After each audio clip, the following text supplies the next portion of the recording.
Over 1 million new car buyers filed complaints within their first 2 years of ownership, and 5 models sitting on dealer lots right now account for a wildly disproportionate share of those failures. I cross-referenced Consumer Reports data from 380,000 vehicles against the NHTSA recall database. 5 cars failed so badly they should scare you off the lot. 7 passed, and 1 costs under $23,000 and will outlive your mortgage. Subscribe, because the #1 winner has a repair cost that'll drop your jaw. Here they are. Mazda CX90 PHEV. The Mazda CX90 PV launched as the brand's flagship, marketed as the premium family SUV that finally gave Mazda credibility in the luxury space. But here's what the showroom won't tell you. Consumer Reports rated it much less reliable than other cars from the same model year, and buyer recommendation scores sit far below what a flagship should command. The transmission was the first red flag. Owners describe grinding during acceleration and a driveline vibration that dealers have acknowledged without offering a real fix, followed by engine hesitation and shutdowns from a dead stop. NHTSA complaints cluster heavily around the engine and the electrical system, which together make up nearly half of everything reported. But here's what makes this criminal. Mazda recalled the CX90 for a fuel gauge defect that showed inaccurate fuel levels, and again for an electrical unit that could shut down the defroster, the seatbelt warning, and the PHEV battery cooling system on startup. A cooling system failure on a plug-in hybrid in a flagship SUV that starts north of $47,000. Picture the buyer who spends over $50,000 on one of these. The grinding shows up within the first few thousand miles, and the dealer calls it within acceptable parameters. The backup camera freezes.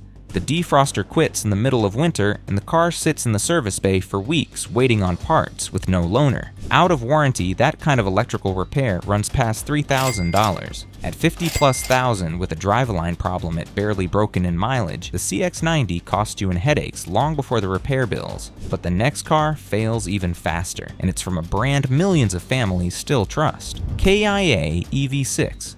The Kia EV6 has been celebrated in every automotive magazine since its launch. It charges fast, it looks stunning, it drives beautifully, and it's stranding drivers across the country because of a single component the brand kept shipping anyway. Consumer Reports puts its reliability squarely in mixed territory, dragged down by dozens of owner complaints. The culprit in the overwhelming majority of cases is the Integrated Charging Control Unit, the ICCU. This one module manages AC charging, coordinates DC fast charging, and keeps the 12-volt battery topped up. When it fails, and it has failed at epidemic rates across multiple model years, the car goes completely dark. It won't start, won't charge, won't move. You're stranded with a $48,000 vehicle that's fully functional except for the one part that makes everything else work.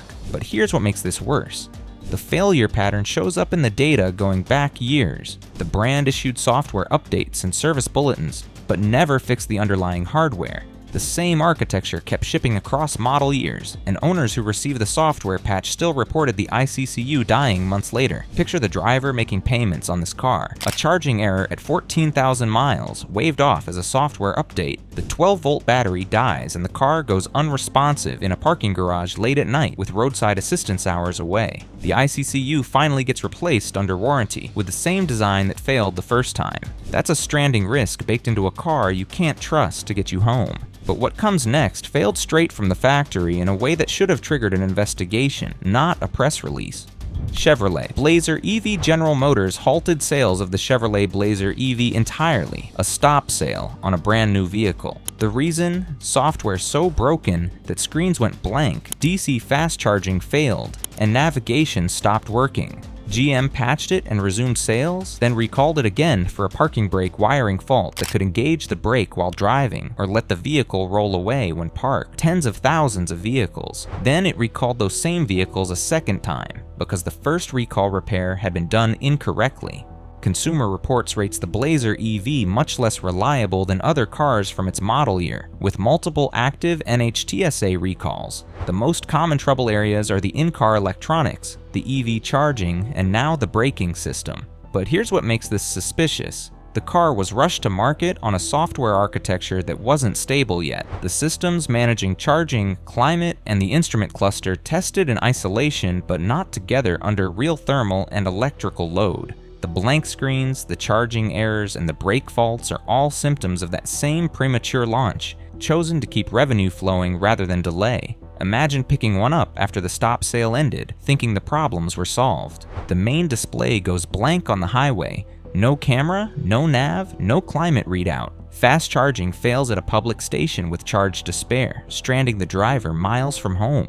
The parking brake engages unexpectedly at speed. 3 separate recalls on one vehicle, and a market value that's already collapsed far below the loan balance. And what's next was literally recalled for catching fire. GMC Acadia. The GMC Acadia was completely redesigned. New platform, new turbocharged engine, new infotainment, and Consumer Reports handed it one of the lowest reliability scores of any vehicle in the survey. Not one of the lowest ranked, one of the lowest scores, period. The problem started before many owners reached 10,000 miles. BrakeMaster cylinder failures, sudden loss of brake assist, a mushy pedal, warning lights that wouldn't clear after repeated repair attempts, drew a class action investigation. Transmission shuddering and hesitation showed up across trim levels, including reports of a vehicle stopping in traffic and refusing to shift into any gear, with a full transmission replacement and parts on back order for weeks. But here's what makes this criminal. The reliability history isn't a one-year fluke.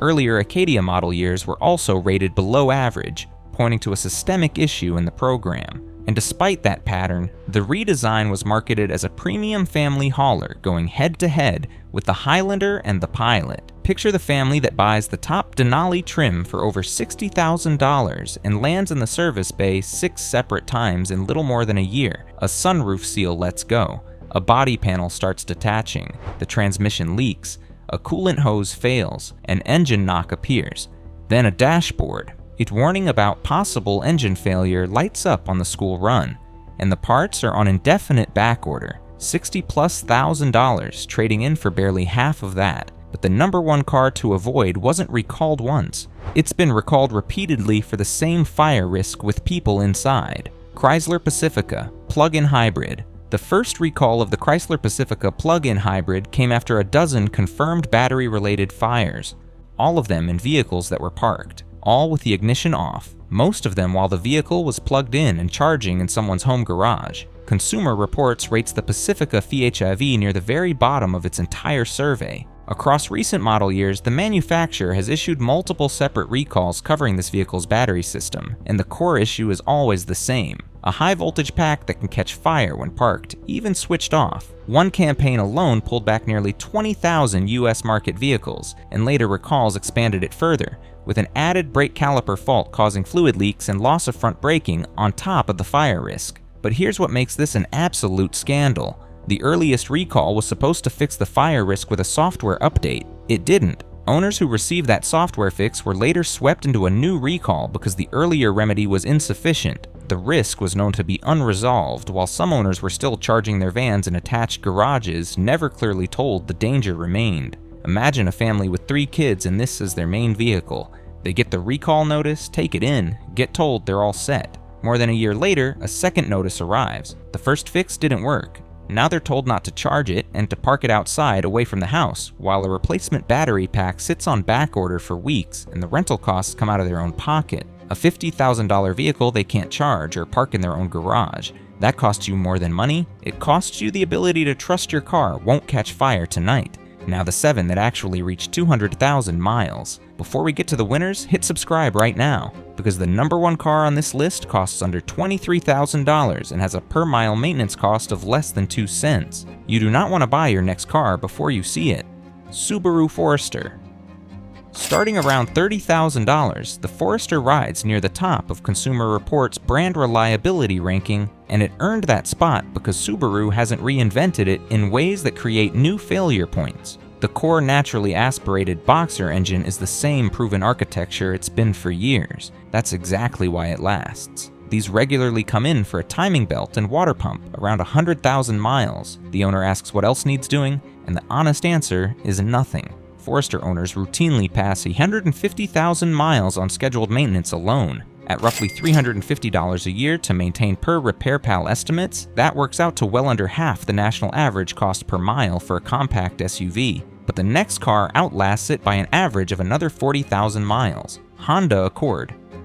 Starting under $30,000, the Accord carries a statistic no automaker would put in an ad: iCar's data shows it's more than 3 times as likely to reach 250,000 miles as the average car in its class. Not 250 miles, 250,000. The current turbocharged engines were flagged early for oil dilution concerns, but calibration updates resolved that, and high-mileage oil analysis now looks nearly identical to a naturally aspirated engine. RepairPal puts annual maintenance under $400, which comes out around 2 cents a mile over a 200,000-mile life, before you count resale value that holds far better than anything on the avoid list. The next car holds its value even better and costs less to buy. Honda CR-V Hybrid.